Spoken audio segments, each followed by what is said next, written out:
Hey guys, it's me again. So, I decided I'm going to make a series of videos on how to solve some of the most common and or difficult programming questions. And the reason why I'm doing this is because it's kind of like a reference for myself and maybe for those out there who are studying.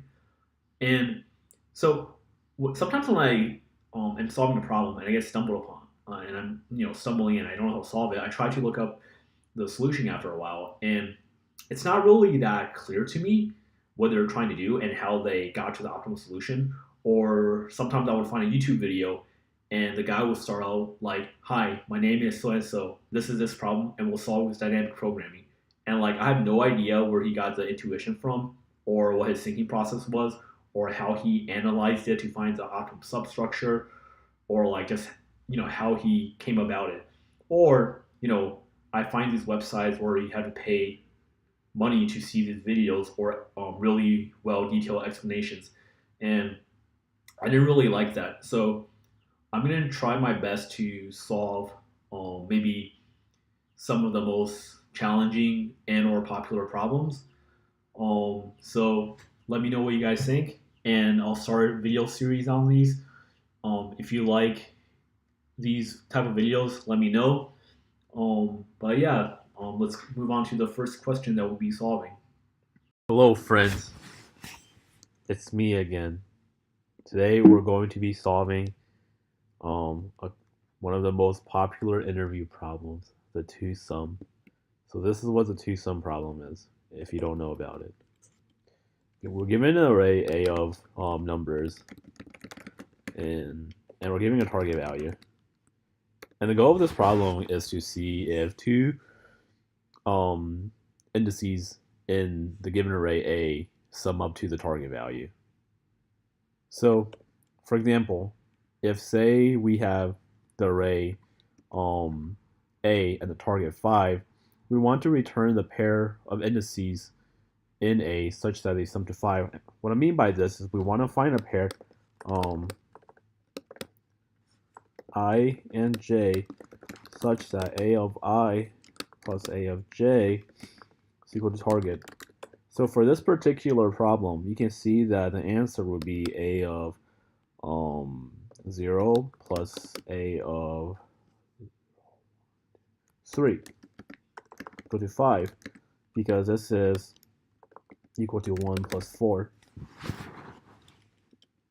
So how do we go about solving this problem? First thing you might want to ask before solving this problem is, are there duplicates? Is there a natural ordering to the numbers? What is the distribution of the numbers? What happens if there is no pair that sum up to the target? So let's make some basic assumptions. Assumption 1, no natural ordering to the input. That's not natural, right? Assumptions. Let's see what else. No distribution, no particular distribution. Particular distribution of the input. If a pair does not exist, return, let's say, -1, -1. Okay, so now that we know this, we want to find a tuple pair such that we meet the condition in line 4. When we think about this problem, one way to think about it is, what are all the possible pairs given the array A? So what I mean by this is, what are all the possible pairs that we can generate from, let's say, once we generate all the possible pairs, check if that pair can sum up to 5 or to the target. So when we are given an array of A numbers, and we want to choose a pair, what this basically means is that from n, how many times from n, what are the total number of pairings? So this is basically equivalent to saying total number of pairings is approximately n choose 2. And I say approximately because there may be duplicates and that sort, but let's assume there are no duplicates for now. So if the total number of pairings n choose 2, what is the n choose 2 formula? N choose 2, if you actually write out the formula for it, I think it'll be something like n times n minus 1 divided by 2. So you can see that n is the length of the array. This means that if we try to go about checking all pairs, our running time will be n squared. This is all good and all, but how do we actually implement this? So we can implement this by writing a loop to get all the pairs, a nested loop. So let's say to some naive a target. Okay, so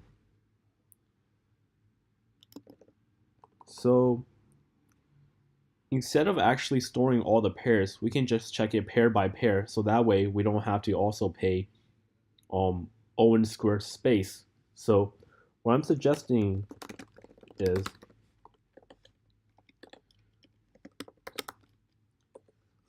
no need to store all of the created pairs. We can just check it pairwise. So what I mean by this is check it pair by pair. So if we look at our original array, A, 1, 2, 3, 4, 5, 6, what I mean by this is say that we're at index 1, sorry, index 0. Then we want to check the following tuples, 0, 1, 0, 2,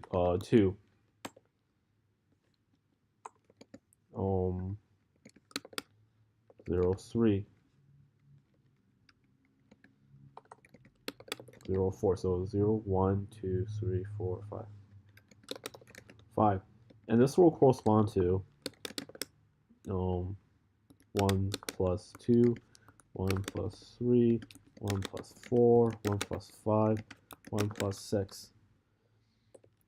And at index equals 1, we'll check 1, 2, 1, 3, 1, 4, 5. Similarly, this will correspond to 2 plus 3, 2 plus 4, 2 plus 5, 2 plus 6. And index 2 will check 2, 3, 2, 4, 2, 5. Likewise, dot, dot, dot, dot, we get to index equals 4. And the last one we have checked is just 4 and 5, because of the last index, we can't really make any pairs with that. So it's pre to last index, we just need to check only one pair. So this actually kind of has a pyramidal shape to it, and if you like visualizing, you can actually think of the running time as almost like the area of this triangle, which is almost exactly what we said up here, n times n minus 1 over 2. So you can see that visually this is also an n squared time complexity. And for space, we actually, when running the program in RAM, we just need to care about 2 variables at a time. What I mean by this is we just need to store these pair in memory and check, does this pair sum up to our target? Does this pair sum up to our target? And if so, we return an answer. So the code for this would look something like, n equals length of the array. And to check all the possible pairs, we can say, to check all the possible pairs and to simulate our little triangle up here, we can say something like this for I in range of -1, because we want to go to the pre-last pair. For j in range of I plus 1 to n, because we want to start at index after our existing one, so we don't check ourself with ourselves. So we don't want 0, 0. We want to start at 0, 1. We want to start as an index that is 1 greater our existing one, just like we see in our triangle up here. So now that we have our loop set up, we can check our condition. If a of I plus a of j is equal to target, return ij. Now, if we don't find it, we can just say return minus 1. So this is our first naive solution. It runs in O(n) squared time, and the space is O(1).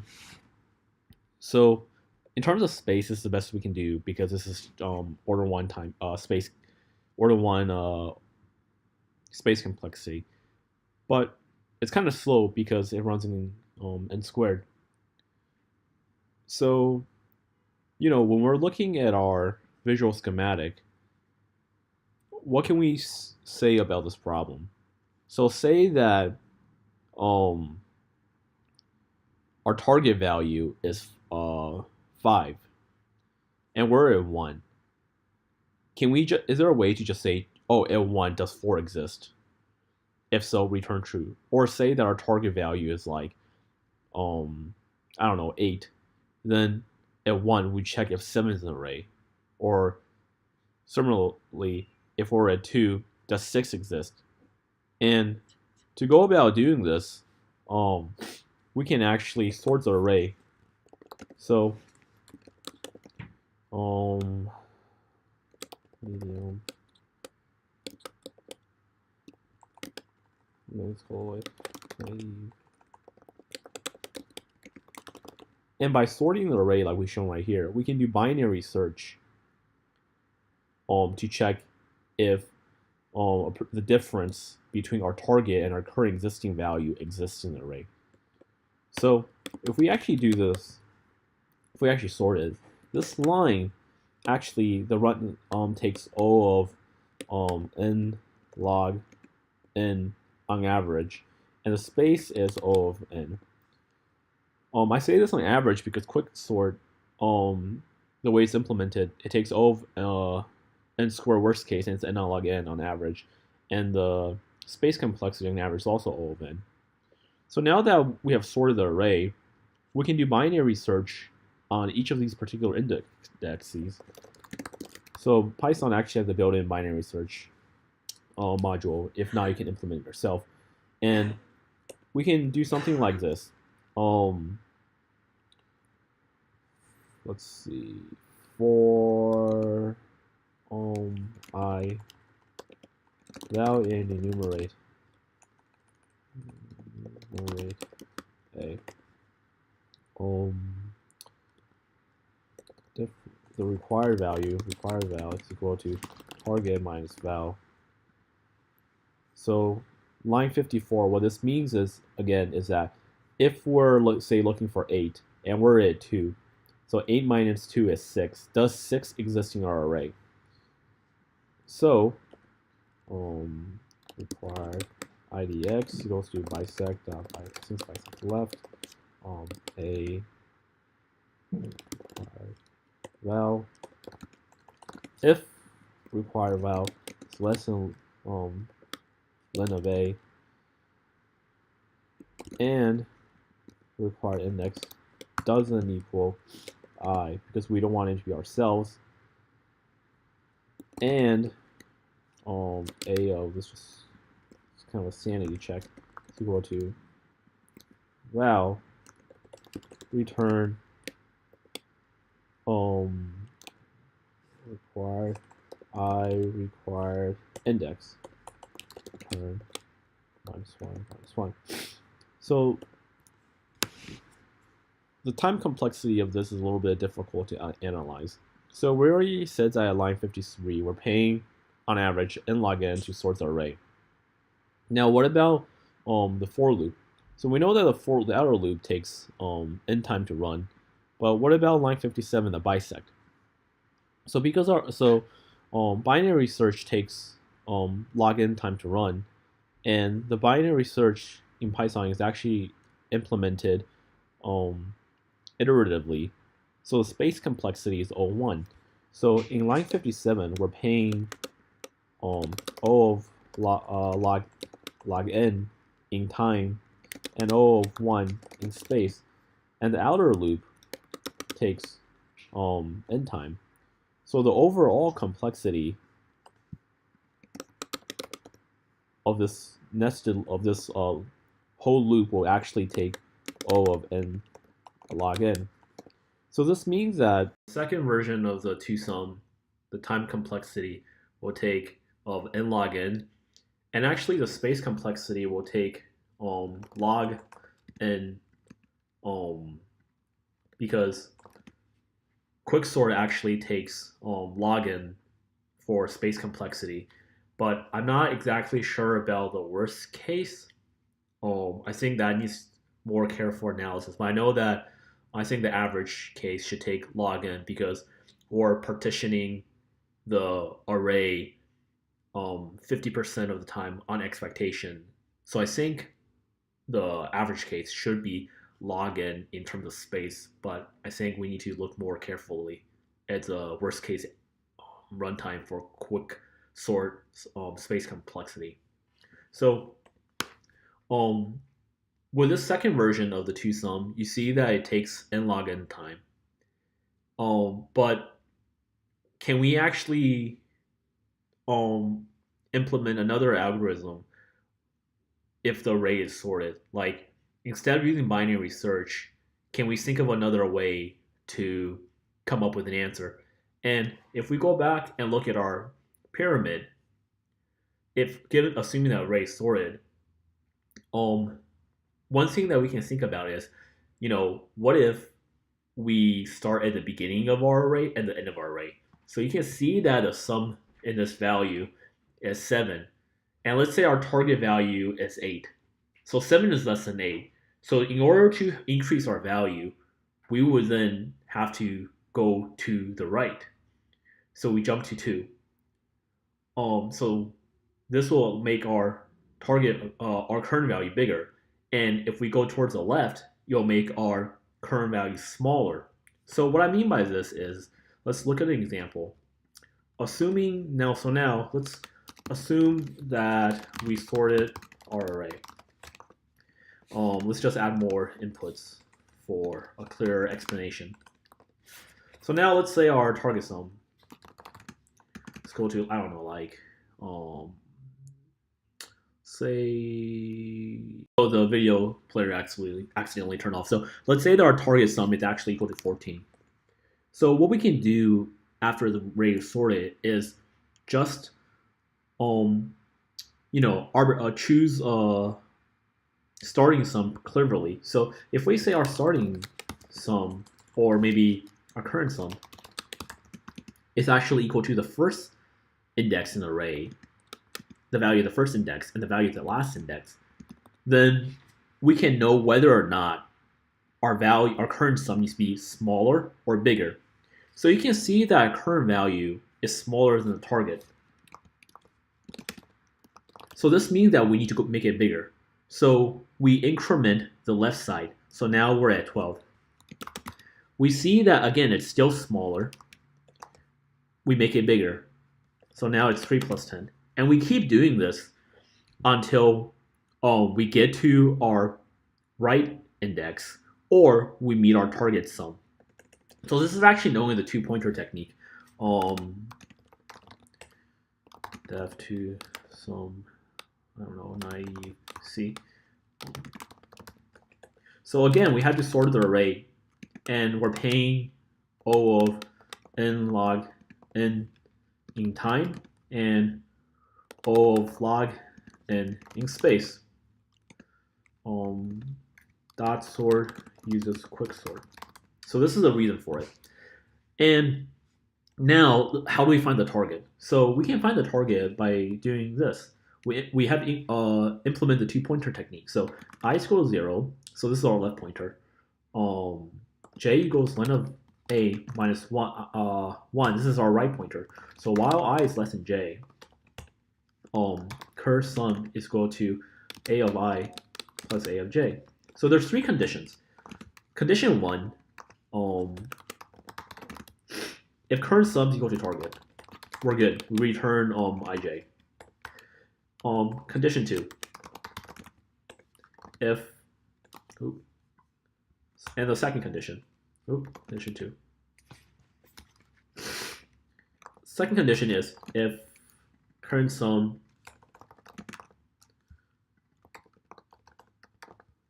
is greater than target. So if we're actually greater than target, then what we have to do is make our current sum smaller. To make it smaller, we have to go j minus equal 1, right? We may have make the biggest value become smaller. And the last condition is if the value is too small, so we make it bigger. And when we're finished with the loop, this means that we couldn't find any pair in our sorted array that matches up to the target. So we return minus 1, minus 1. So again, this third technique is still O of n log n in time and O of log n in space, because in line 86, that's what we're paying. And in the while loop, everything in the while loop takes constant time. And going through the whole while loop, we're just going through the whole array, and that just takes order of n time. Now, this is one more approach, and this is considered the optimal solution. We see that if we go back to our triangle, so say that we're at value 3, and we want to see if say 2 exists. Then how do we look up does 2 exist? We talked about this by using binary search, and one more way about doing this is to use a hash table to store all the values in A, and then to check if each element in the array had their corresponding difference such that the values of 2 indices add up to the target. So instead of using binary search and relying on sorting to find the difference, we actually just use a hash table. So this will actually reduce our time complexity to O of n and our space complexity to O of n as well. So we can use a hash table.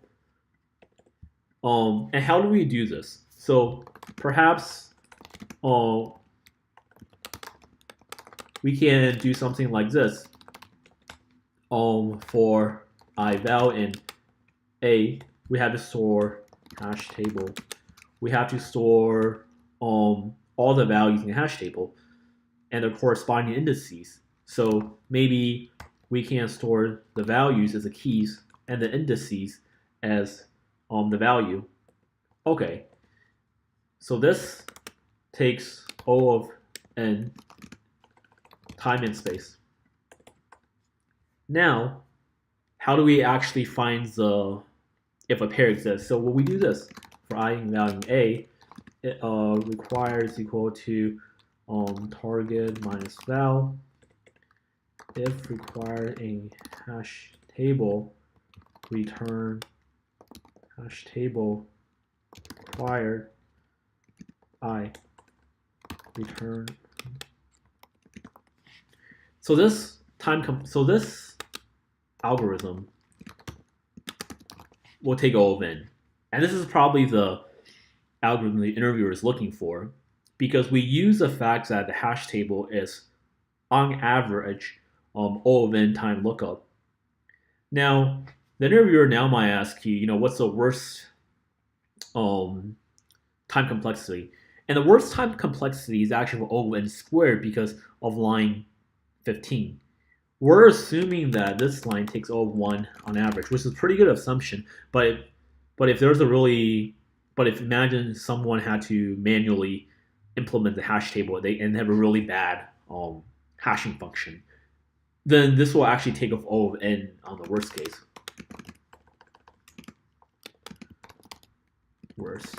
So that will make the overall time complexity be O of n squared. Now, if we look at our code, it seems a little redundant, specifically from line 110 to 111 and 113 to 116. It almost looks the same. So we need to. So your interviewer might be like, "Look, you're kind of rewriting code. So is there a way to kind of do all this in one pass instead of writing two for loops? Even though the overall time complexity will be the same, it's much cleaner." And the answer is yes. So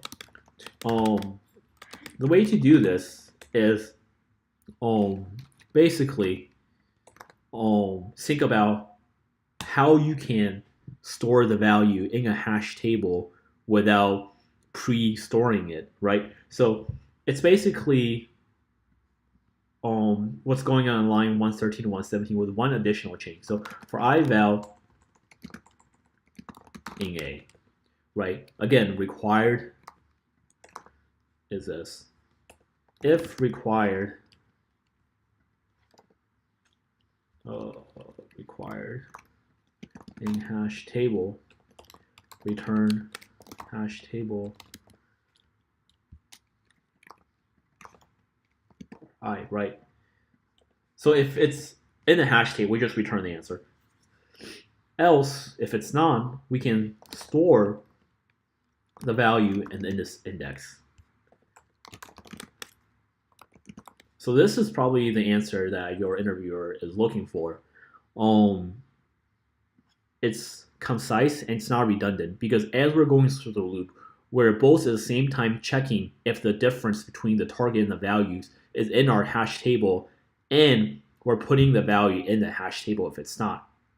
So this is a pretty common interview problem, and a variation. There are some variations of the two sum. So one variation is, say again, we're given an array of numbers. Does there exist three indices such that the values of those indices sum to 0? So what I mean by this is, does there exist a I plus a j plus a k is equal to 0? If so, return I j k. Else return So you can give this problem a try. So this problem is actually called threesome. So let me know what you guys think, and I'll be making more future videos in the future. Or if there's a particular problem that you guys want me to solve, leave it down in the comments below. Thank you.